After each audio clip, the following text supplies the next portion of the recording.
आज रक्षा मंत्री राजनाथ सिंह ने लेकिन इससे पहले बहुत महत्वपूर्ण संदेश दिया दुनिया को। लखनऊ में ब्रह्मोस मिसाइल के प्रोडक्शन यूनिट का उद्घाटन का आज दिन था और इस दौरान उन्होंने कहा कि ब्रह्मोस मिसाइल अपने आप में एक मैसेज है, केवल हमारा एक हथियार नहीं। और ब्रह्मोस की धमक पाकिस्तान के रावलपिंडी तक सुनाई दी है। बहुत मजबूत संदेश उन्होंने दिया। भारत का रक्षा मंत्री कह रहा है कि हमारी ब्रह्मोस मिसाइल की गूंज पाकिस्तान के रावलपिंडी में सुनाई दी है, जहां पर उनकी सेना का हेडक्वार्टर है। और उन्होंने कहा कि ऑपरेशन सिंदूर ने अपना लक्ष्य बहुत सटीक तरीके से पूरा किया है। सुनिए आप। सेना ने ऑपरेशन सिंदूर के माध्यम से इंसाफ दिलाने का काम किया है और इसके लिए आज सारा देश भारतीय सेनाओं का अभिनंदन कर रहा है। ऑपरेशन सिंदूर सिर्फ एक सैन्य कार्रवाई भर नहीं है, बल्कि भारत की राजनैतिक, सामाजिक और सामरिक इच्छा शक्ति का प्रतीक है। यह ऑपरेशन आतंकवाद के खिलाफ भारत की दृढ़ इच्छा शक्ति का और सैन्य शक्ति की क्षमता और संकल्प शक्ति का भी प्रदर्शन है। हमने दिखाया है, भारत आतंकवाद के खिलाफ जब भी कोई कार्रवाई करेगा तो आतंकवादियों और उनके आकाओं के लिए सरहद पार की जमीन भी सुरक्षित नहीं रहेगी।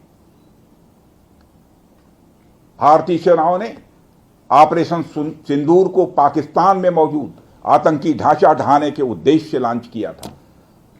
हमने उनके आम नागरिकों को कभी निशाना नहीं बनाया था, मगर पाकिस्तान ने न केवल भारत के नागरिक इलाकों को निशाना बनाया, बल्कि मंदिर, गुरुद्वारा, गिरजाघर पर भी हमले करने का प्रयास किया। भारतीय सेना ने शौर्य और पराक्रम के साथ साथ संयम का भी परिचय देते हुए पाकिस्तान के अन्य ठिकानों पर भी प्रहार करके करारा जवाब दिया है। हमने केवल सीमा से सटे सैन्य ठिकानों पर ही नहीं कार्रवाई की, बल्कि भारत की सेनाओं की धमक उस रावलपिंडी तक सुनी गई, जहां पाकिस्तानी फौज का हेडक्वार्टर मौजूद है।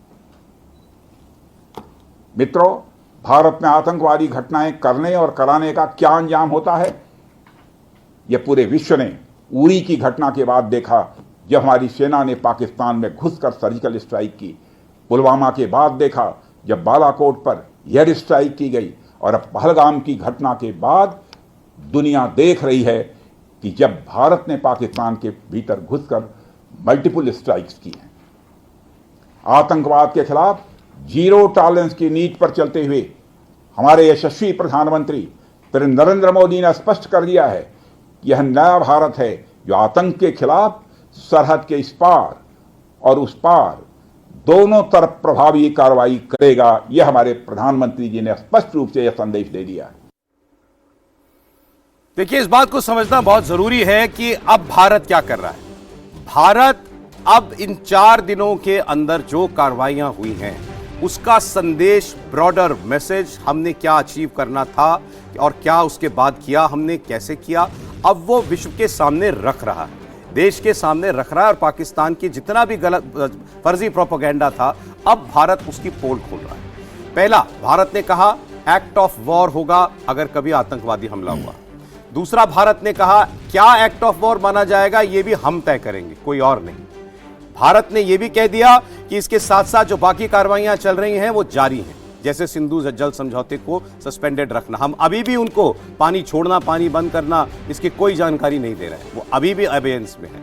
इसके अलावा बड़ा स्पष्ट प्रधानमंत्री का निर्देश, सेनाओं को गोली चले तो गोला चलाओ, ये भी कह दिया गया है। और साथ साथ जो ये कई बार हम भी सीज फायर शब्द का इस्तेमाल कर रहे हैं, दरअसल ये सीज फायर भी नहीं, भारत ने कभी सीज फायर शब्द का इस्तेमाल नहीं किया। जिन लोगों को लगता है कि क्या भारत ने ये कार्रवाई अपनी जो है अब रोक दी है, अब हम अब हम पाकिस्तान पर कोई जवाबी कार्रवाई नहीं करेंगे, उसमें बड़ी स्पष्टता है, ये जवाबी कार्रवाई ही है। हमने आतंकवादियों को मारना था, हमने मारा। उसके बाद पाकिस्तान ने हमारे ठिकानों को निशाना बनाया, हमने उसका उत्तर दिया है। और यह भी बड़ा स्पष्ट कर दिया गया कि इसमें कोई तीसरा आदमी नहीं है बीच में। भारत ने किसी तीसरे आदमी की मध्यस्थता नहीं स्वीकार करी है, कश्मीर पर तो बिल्कुल भी नहीं, यह बिल्कुल भ्रामक बात है। और भारत और पाकिस्तान के बीच भी जो बातचीत होनी है वो देशों के स्तर पर नहीं, केवल सेनाओं के स्तर पर होने जा रही है। भारत पाकिस्तान से बात नहीं कर रहा है, नहीं करेगा। केवल सेनाओं के बीच में यह अंडरस्टैंडिंग बनी है कि फिलहाल दोनों तरफ से गोलाबारी नहीं होगी, हथियार नहीं चलेंगे, इसके सिवाय और कुछ नहीं। और यह भी कल तक के लिए है, कल पता चलेगा कि आगे क्या होगा। कल 12 बजे दोनों सेनाओं की डीजीएमओ फिर बात करेंगे। उससे पहले अभी सेना, नेवी और एयरफोर्स के जो डीजी हैं ऑपरेशंस के, वो आकर के अब से थोड़ी देर में 20 मिनट में आपको प्रेस कॉन्फ्रेंस करके बहुत महत्वपूर्ण जानकारियां जो हैं वो देने जा रहे हैं। और इन 4 दिनों के 2 डिफाइनिंग मोमेंट हैं। पहला, जब आपने पाकिस्तान के अंदर घुस के आतंकवादी अड्डों का सफाया किया, 9 टारगेट्स पर 24 मिसाइल मारी आपने। और दूसरा, जब पाकिस्तान की और उकसावे की कार्रवाई पर, हमारे ठिकानों पर, हमारे देश की सेना के इंस्टॉलेशंस पर उसने हमला करने की कोशिश की, तो हमने उसके 11 एयर बेसिस पर मिसाइल हमला किया। इसीलिए आज ये ब्रह्मोस की बात हो रही है, जब रक्षा मंत्री कहते हैं कि ब्रह्मोस की धमक रावलपिंडी में सुनाई दी है, जहां पर पाकिस्तान की सेना का हेडक्वार्टर है और वहां का सेना प्रमुख जनरल आसिम मुनीर वो बैठता है। स्टूडियो में हमारे साथ कई मेहमान हैं, उनसे हम बातचीत शुरू करें। इस बीच प्रेस कॉन्फ्रेंस जिससे पहले की शुरू हो, हमारे साथ लेफ्टिनेंट जनरल नितिन कोहली जी हैं। सर, बहुत स्वागत आपका। Air vice marshal OP Tiwari साहब स्टूडियो में आ चुके हैं। सर, स्वागत आपका भी। और कमांडर बिक्रमजीत सिंह जी हमारे साथ हैं। सर, आपका बहुत स्वागत है।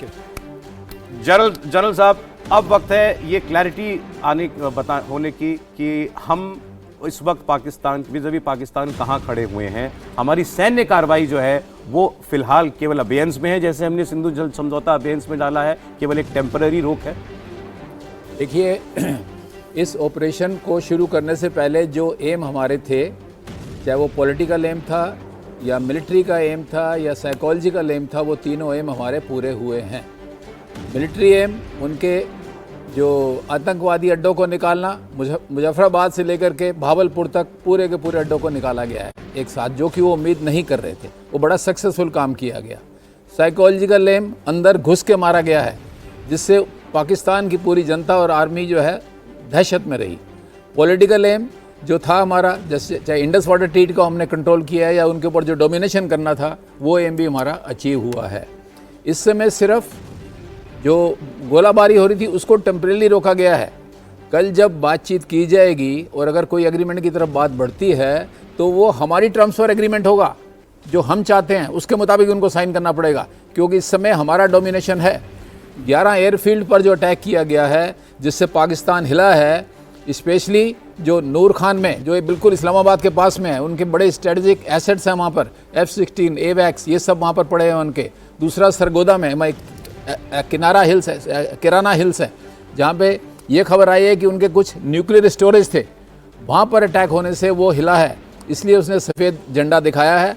फिर वो हल्टर स्केटर इधर उधर भागा है, और चाहे वो सऊदी अरेबिया के थ्रू, ईरान के थ्रू, कतार के थ्रू अमेरिका के पास गए हैं कि भाई उनसे बात कीजिए और किसी तरह इसको रुकवाइए, और जिसकी वजह से उनको थोड़ा सा रेस्पाइट मिला है। हमने अपना चूँकि एम अचीव कर लिया था, और हमारा एम उनके सिविलियंस को तंग करना या उन पर हमला करना नहीं है, इसलिए टेम्परेली हमारे देश ने और डीजीएमओ जो फ्रंट हैं उन्होंने इस बात को टेम्परेली माना है। हम डोमिनेशन की स्थिति में हैं, और अगर कोई वो मिस एडवेंचर दोबारा करता